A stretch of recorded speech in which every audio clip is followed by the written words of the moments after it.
Assalamualaikum warahmatullahi wabarakatuh. Jumpa lagi dengan Trik Belajar Channel. Kali ini kita akan melanjutkan pembahasan soal-soal tentang tes perangkat desa. Ini membahas tentang TWK ya, tes wawasan kebangsaan, yang biasanya berisi Undang-Undang Dasar 1945, kemudian Pancasila, kemudian dan sejarah-sejarah Indonesia ya. Jadi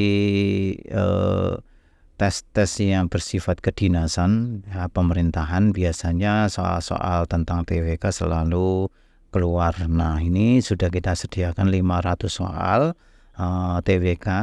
Teman-teman bisa latihan. Untuk link ininya ya, chatnya ini teman-teman bisa lihat di bagian ini ya, bagian deskripsi gitu ya. Oke, kita bahas 500 soal tentang TWK. Soal nomor 1.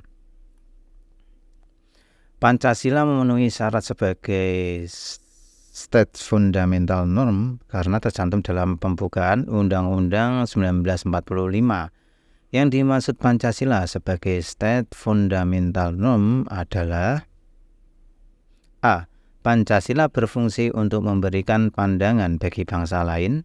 B. Pancasila sebagai sumber hukum tertinggi dan kedudukannya tidak dapat dirubah. C. Pancasila sebagai peraturan untuk mengatur hidup orang banyak. D. Pancasila sebagai dasar hukum.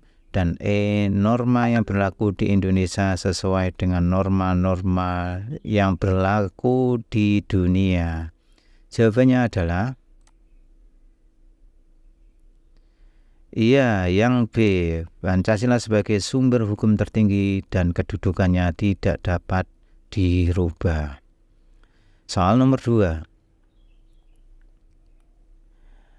Masyarakat Indonesia mempunyai cita-cita bersama yang harus diwujudkan untuk kesejahteraan seluruh rakyat. Berbagai cara dilakukan agar cita-cita tersebut dapat terwujud. Hal ini karena Pancasila berperan sebagai A. Falsafah bangsa, B. Dasar negara, C. Ideologi negara, D. Cita-cita bangsa, dan E. Instrumen bangsa. Jawabannya adalah ya, yang D. Cita-cita bangsa. Jadi masyarakat Indonesia mempunyai cita-cita bersama yang harus diwujudkan untuk kesejahteraan seluruh rakyatnya. Kata kuncinya ini ya, cita-cita bersama. Jadi jawabannya adalah yang D. Kemudian nomor 3. Peraturan yang ada di negara ini, baik itu yang tertulis maupun tidak tertulis, semuanya harus bersumber pada Pancasila. Karena Pancasila sebagai A. Ideologi bangsa, B. Falsafah bangsa, C. Instrumen bangsa, D. Dasar negara, dan E. Tujuan negara. Jawabannya adalah ya, yang D. Bahwa Pancasila sebagai dasar negara ya. Jadi peraturan yang ada di negara ini ya, negara Indonesia, baik itu yang tertulis maupun yang tidak tertulis, semuanya harus bersumber pada Pancasila. Ini definisi Pancasila sebagai dasar negara. Soal nomor 4. Pancasila sebagai dasar negara Indonesia melewati proses yang panjang hingga akhirnya sampai pada perumusan final, yaitu pengesahan konstitusional. Pengesahan Pancasila sebagai dasar negara terjadi pada tanggal A. 1 Juni 1945, B. 22 Juni 1945, C. 17 Agustus 1945, D. 8 Agustus 1945, dan E. 19 Agustus 1945. Jawabannya adalah ya, yang D. 18 Agustus 1945. Oh ya, sebelum saya lanjut ya, seperti biasa selalu kita ingatkan cara belajar untuk teman-teman yang sibuk ya, dengarkan video-video di channel ini. Karena dengan seperti itu teman-teman bisa belajar sambil beraktivitas, sambil bekerja, atau yang ibu rumah tangga bisa beres-beres rumah sambil mendengarkan, ngomong anak sambil mendengarkan. Dengan seperti itu waktunya tidak terbuang sia-sia. nanti rasakan ada yang masuk ke otak secara tidak langsung seperti itu ya. Diulangi terus videonya ya kan, walaupun tanpa melihat videonya. Kemudian nanti kalau sudah ada waktu luang, teman-teman bisa mencoba cat yang sudah kita buat yang ada di deskripsi. Soal nomor 5.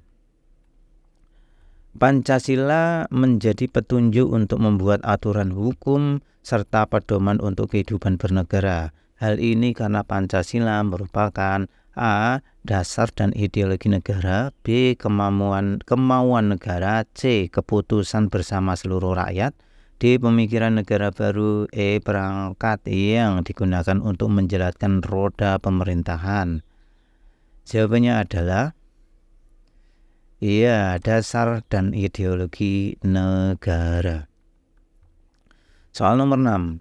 Sikap menjunjung tinggi keadilan, menjaga kelestarian lingkungan sekitar, serta menghormati pemeluk agama lain merupakan salah satu contoh pengamalan nilai Pancasila dalam kehidupan sehari-hari. Nilai Pancasila yang dimaksud adalah A. nilai kerohanian, B. nilai filosofis, C. nilai filsafat, D. nilai abstrak, E. nilai umum. Jawabannya adalah ya, nilai kerohanian ya. Jadi kata kuncinya di sini adalah pemeluk agama gitu ya. Artinya ini masalah kerohanian.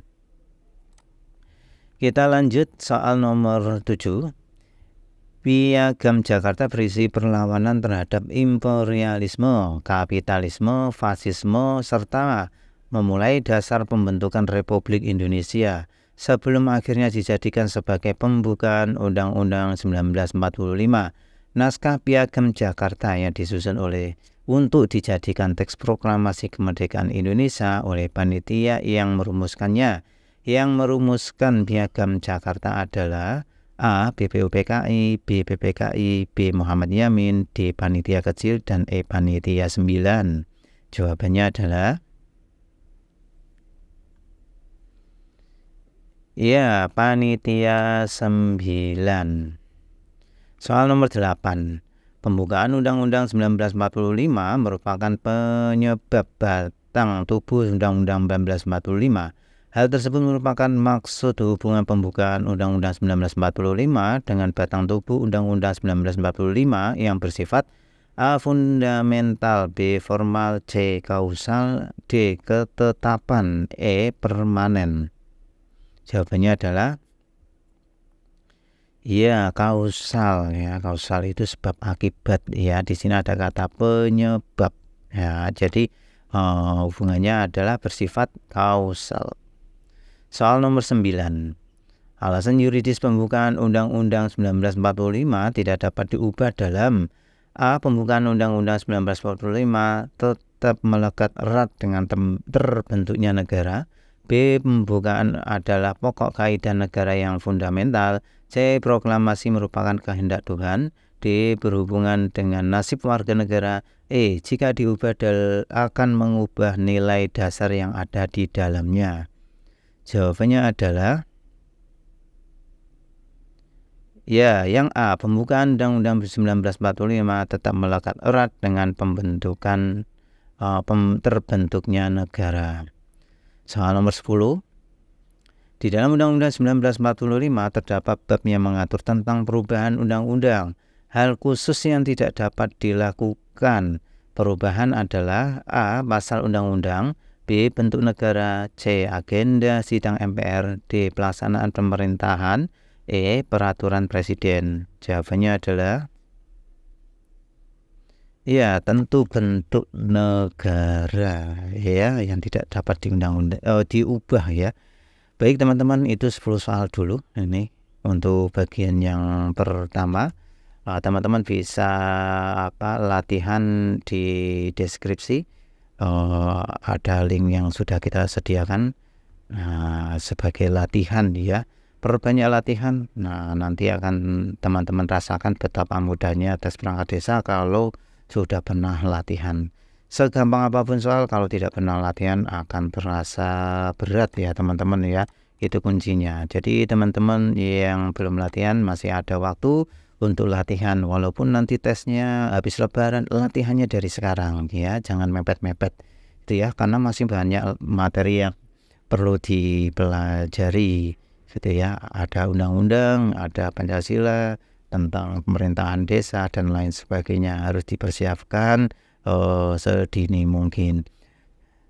Nanti kita lanjut lagi untuk videonya, untuk bagian pertama saya follow soal dulu. Semoga teman-teman ini video bisa bermanfaat, dan wassalamualaikum warahmatullahi wabarakatuh.